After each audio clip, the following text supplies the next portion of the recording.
오늘 우리에게 주시는 하나님의 말씀은 마태복음 21장 28절에서 31절입니다. 우리 다 함께 봉독하시겠습니다. 그러나 너희 생각에는 어떠하냐? 어떤 사람에게 두 아들이 있는데 맏아들에게 가서 이르되 예 오늘 포도원에 가서 일하라 하니 대답하여 이르되 아버지 가겠나이다 하더니 가지 아니하고 둘째 아들에게 가서 또 그와 같이 말하니 대답하여 이르되 실소이다 하였다가 그 후에 뉘우치고 갔으니 그들 중에 누가 아버지의 뜻대로 하였느냐? 이르되 둘째 아들이니이다. 예수께서 그들에게 이르시되 내가 진실로 너희에게 이르노니 세리들과 청녀들이 너희보다 먼저 하나님의 나라에 들어가리라. 아멘. 저는 오늘 그리스도인의 순종이라는 제목으로 하나님의 말씀을 증거하고자 합니다. 순종은 우리 신앙의 핵심입니다. 스펄전 목사님은 이렇게 말했습니다. 순종은 믿음의 진품 확인서이다. 참 신앙이 있는 곳에는 즉각적인 순종이 있다. 그럼에도 불구하고 순종이라는 말 아래는 선뜻 달갑지만 않은 그 무엇이 있는 것 같습니다. 혹시 여러분은 어떠신가요? 사실 순종은 자유와 자기 결정권을 추구하는 우리의 인간적 본성에 반하는 요소가 있습니다. 에덴 동산에서 아담과 하와 부인 불순종은 우리 인류의 DNA로 남아있는 것 같습니다.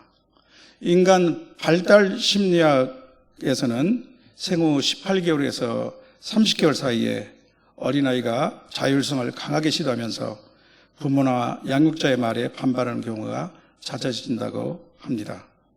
그리 미운 2살로 부르는 시기죠. 그러다 초등학교에 들어갈 즈음에부터는 규칙에 대한 이해와 또래 지향이 커지면서 환경이나 양육 방식에 따라 수능 행동이 점차 늘어난다고 합니다. 우리나라에는 구전으로 전해오는 민간설화가 하나 있습니다. 청개구리 이야기입니다. 비가 오는 날이면 냇가에 만든 엄마 무덤이 떠내려갈까 봐 아이 개구리들이 개골개골 운다는 이야기 다 아시죠? 막무가내 불순종의 후회를 이만큼 재미있고 실감나게 그린 이야기가 그리 많지 않을 것입니다.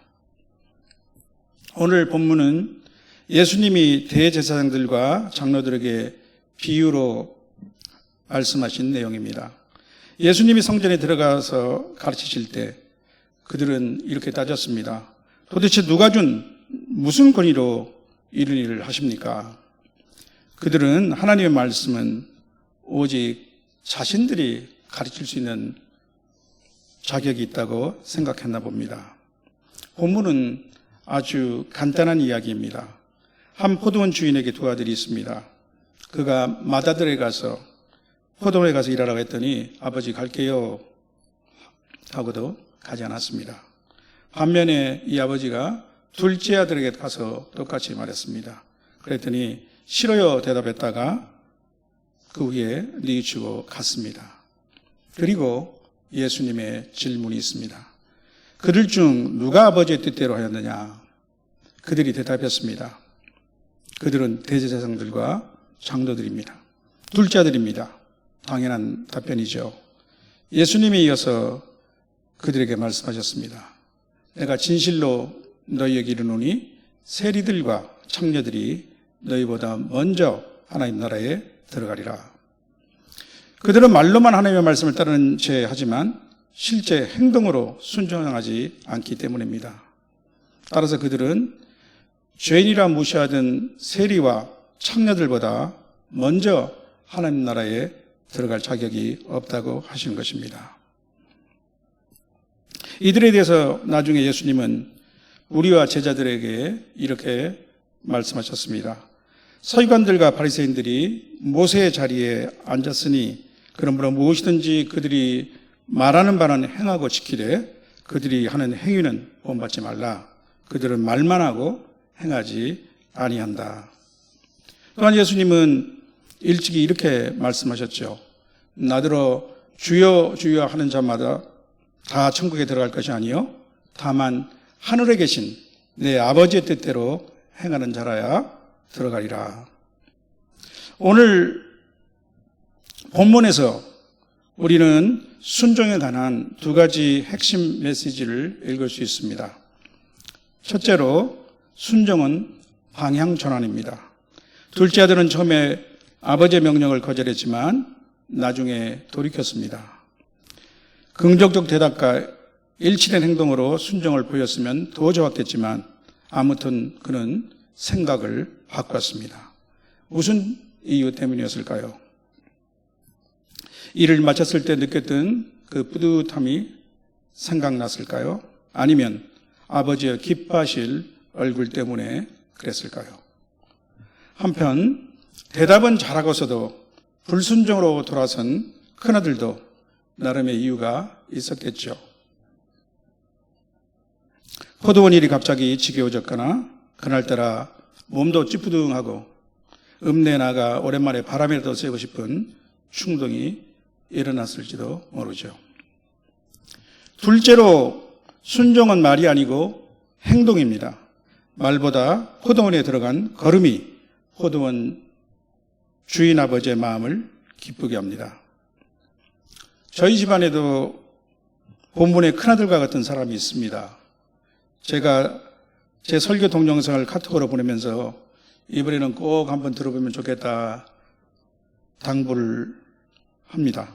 그러면 내 아버지, 내 아버님 하고 답신을 오는데 그리고는 아무 소식이 없습니다. 꼬막으로 이름난 전남 보성군의 벌교읍에는 태백산맥 문학관이 있습니다. 그곳에는 조정래 작가가 쓴 육필 원고가 전시되어 있습니다. 그 쌓아놓은 높이가 1m 65라고 합니다. 오래전에 그곳에서 재미있는 안내문을 읽었던 기억이 아직도 남아 있습니다. 작가는 며느리에게 자신의 이 대하 소설을 필사하는 과제를 주었다고 합니다. 아니 무슨 횡포? 저는 그렇게 생각을 했는데 거기에는 엄청난 보상 조건이 있었습니다. 그 소설의 인쇄 수익금이죠. 반면에 제 주문에는 인쇄나 거금의 보상은 없습니다. 그러나 주님이 주시는 축복이 있을 것이라 저는 확신합니다. 성도 여러분, 그렇다면 우리 성도들에게 순종의 삶이 잘 되지 못하는 이유는 무엇일까요? 여러 이유들이 있겠고 또 그것들은 복합적으로 또 작용하겠지만 5가지로 생각해 보겠습니다. 이들 중에 특히 나의 순종을 막는 장애가 있다면 그것이 무엇일까 생각해 보시기 바랍니다. 첫째로 옛 성품의 저항입니다. 우리는 그리스도 안에서 새 사람이 되었지만 옛 습관과 욕심은 때때로 우리의 발목을 잡습니다. 육체의 소욕은 성령을 거스르고 성령은 육체를 거스르리나니 이 둘이 서로 대적하므로 너희가 원하는 것을 하지 못하게 하려 함이니라.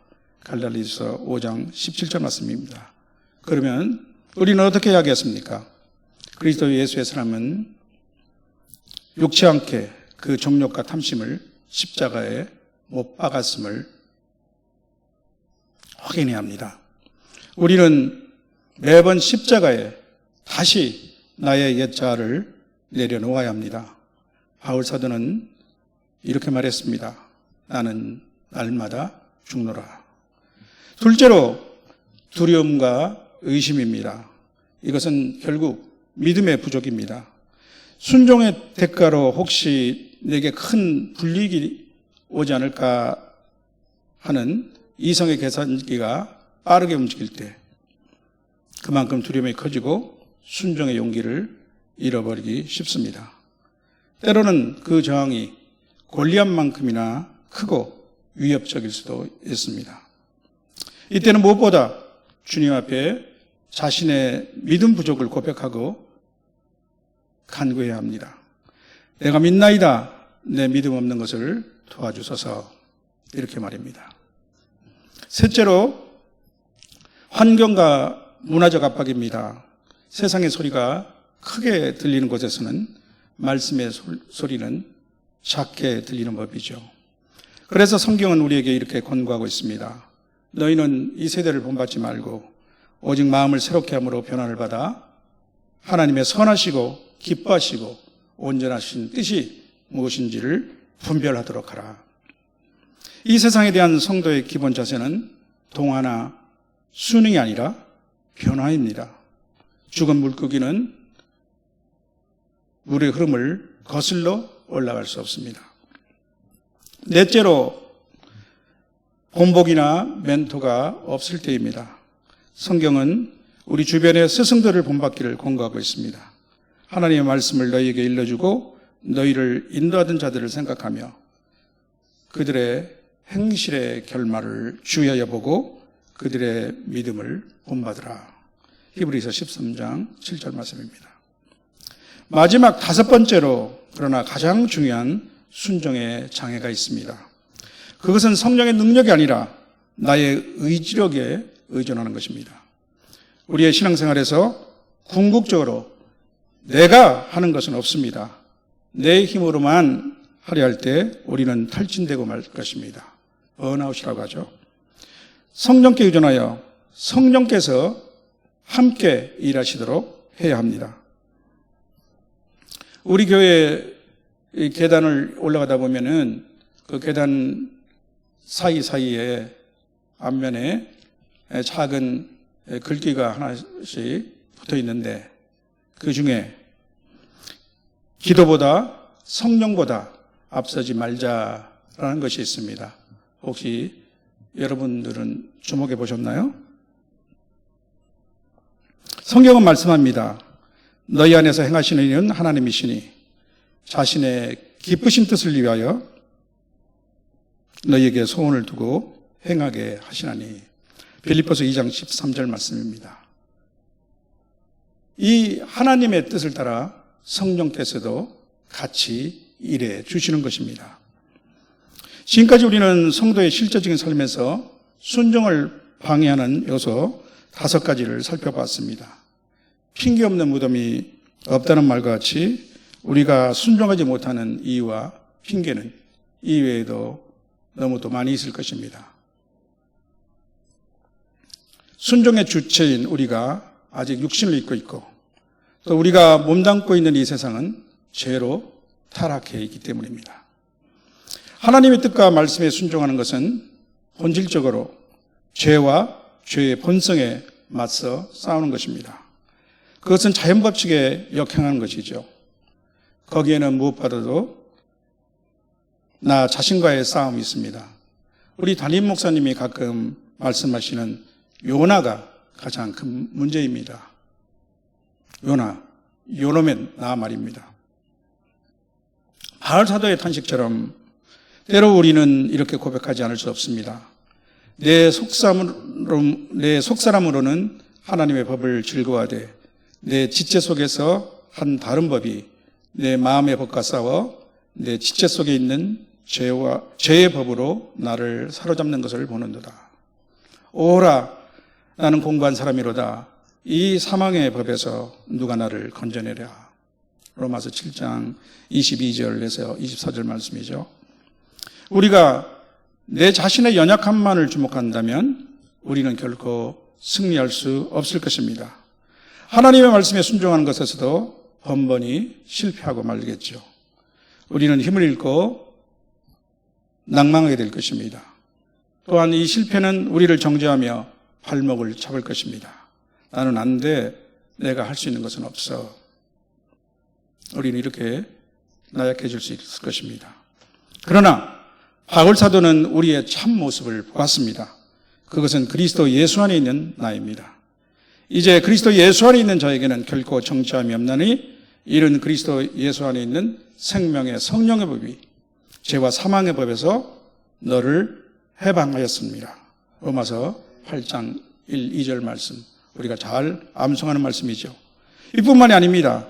우리 안에는 성령이 내주하고 계십니다. 성령은 하나님의 영이시며 그리스도의 영이십니다. 성경은 이렇게 선포합니다. 만일 너희 속에 하나님의 영이 거하시면 너희가 육신에 있지 아니하고 영에 있나니 누구든지 그리스도의 영이 없으면 그리스도의 사람이 아니라. 또 그리스도께서 너희 안에 계시면 몸은 죄로 말미암아 죽은 것이나 영은 의로 말미암아 살아있는 것이라. 로마서 8장 9절 10절 말씀입니다. 성도 여러분, 그러므로 이제 저는 순종에 대하여 다른 각도에서 말씀드리고 싶습니다. 순종은 그리스도인으로서의 의무이기에 앞서서 우리 성도에게 하나님과의 관계를 실제로 드러내는 표정입니다. 바꿔 말하면 우리는 성도이기 때문에 하나님의 말씀에 순종하는 것이죠. 또 순종할 수 있는 것이죠. 순종은 성도의 의무라기보다는 능력입니다. 순종은 우리가 성도임을 드러내는 표정입니다. 그 증거입니다. 이런 맥락에서 처음 부분에 인용해드렸던 스펄전 목사님의 말씀이 정말 마음에 와닿습니다. 순종은 믿음의 진품 확인서입니다. 영어로는 홀마크라고 하는 겁니다. 저는 우리 신앙에서 순종의 가치를 4가지로 말씀드리겠습니다. 첫째로 순종은 사랑의 증거입니다. 하나님과 예수님에 대한 사랑의 표시가 순종입니다. 주님께서는 너희가 나를 사랑하면 내 계명을 지키라 이렇게 말씀하셨습니다. 주님께 대한 사랑은 감정에만 머무르지 않고 순종으로 가야 증명됩니다. 하나님을 사랑하는 것은 이것이니 우리가 그의 계명을 지키는 것이라. 요한일서 5장 3절의 말씀이죠. 또 하나님은 선지자 사무엘을 통하여 순종이 제사보다 낫고 듣는 것이 수량의 기름보다 낫다고 말씀하셨습니다. 또한 순종은 하나님의 사랑 안에 거하는 방법입니다. 예수님께서는 순종의 본을 보이셨고 우리에게도 이같이 명하셨습니다. 내가 아버지의 계명을 지켜 그의 사랑 안에 거하는 것 같이 너희도 내 계명을 지키면 내 사랑 안에 거하리라. 요한복음 15장 10절 말씀입니다. 둘째로 신뢰의 표현입니다. 언뜻 우리의 이성으로는 이해가 되지 않을 때라도 신뢰하는 주님의 말씀을 따르는 것이 순종입니다. 아브라함은 갈 바를 알지 못하고 고향을 떠났습니다. 그 한 발자국의 순종이 그를 믿음의 조상이 되게 하였죠. 그는 내 아들, 내 사랑하는 독자 이삭을 번제로 드려라는 말씀에도 순종했습니다. 후에 히브리서 11장에서는 그가 하나님은 죽은 자 가운데서도 다시 살리실 것을 믿었다고 칭찬하고 있습니다. 히브리서 11장에는 수많은 믿음의 사람들의 이름이 나오죠. 모두 하나님의 선하심과 온전하심, 불가능을 가능케 하시는 하나님의 능력을 신뢰한 사람들입니다. 순종으로 믿음의 명예 전당에 오른 사람들입니다. 베드로는 밤새 고기를 잡지 못했으나 새벽에 예수님의 말씀에 순종했습니다.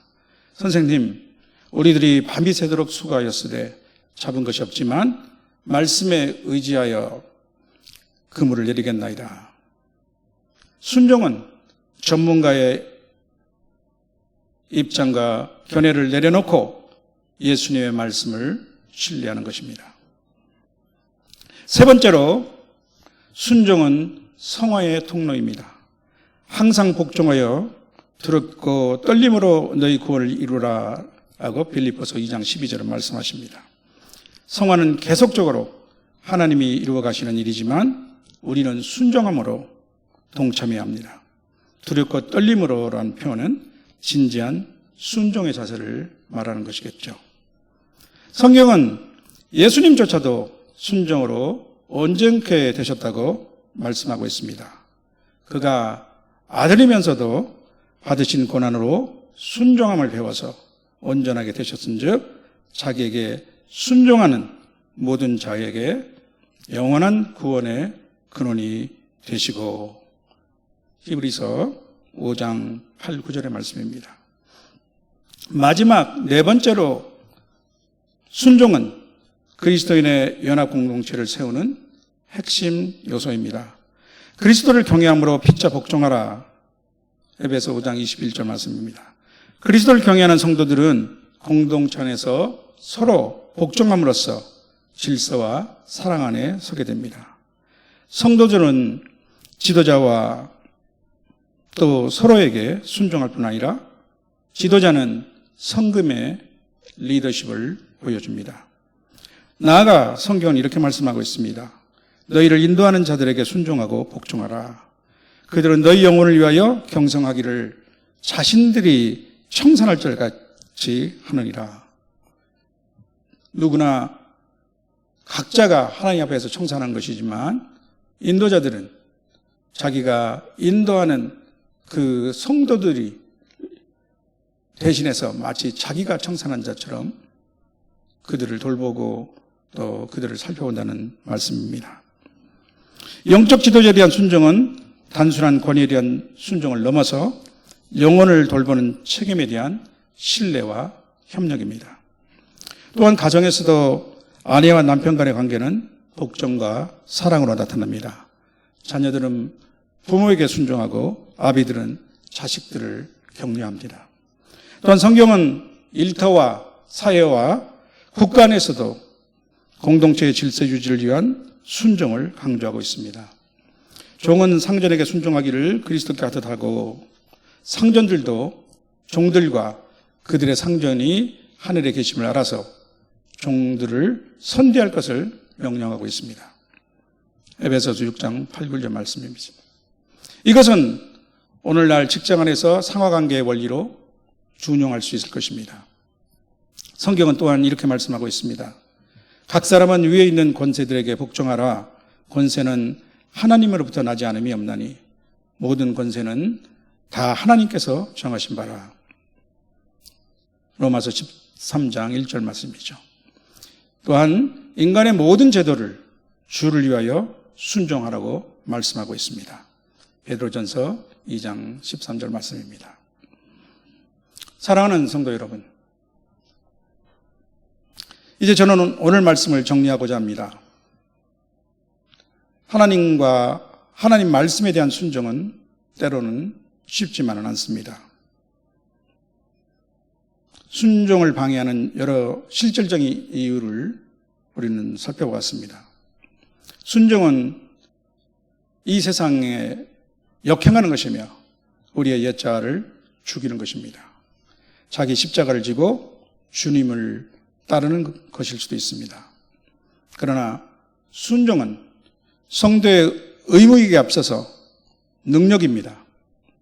또한 순종은 사명의 첫 출발이며 또 사명을 완수하는 열쇠입니다. 하나님의 자녀된 우리와 하나님의 관계를 실제적으로 이 세상에서 드러내는 표정입니다. 우리에게 세상의 소금과 빛이라고 말씀하신 주님의 제자로서 이 세상에 살 동안 우리를 드러내는 선명한 정체성의 표현이기도 합니다. 순종은 우리를 사랑하셔서 그 아들을 우리에게 내주신 하나님과 우리를 사랑하시되 십자가 죽음까지 우리를 사랑하신 예수 그리스도의 사랑을 입은 자들이 드러낼 수 있는 믿음과 사랑의 증거입니다. 우리에게는 두 가지 선택이 놓여 있습니다. 사람의 인간적 본능성은 스스로 자신이 주인이 되기를 원합니다. 그것을 자유라고 하죠. 그러나 성경의 관점은 다릅니다. 너희 자신을 종으로 내주어 누구에게 순종하든지 그 순종함을 받는 자의 종이 되는 줄을 알지 못하느냐. 우리는 결코 엄밀히 말해서 우리의 주인이 될 수 없습니다.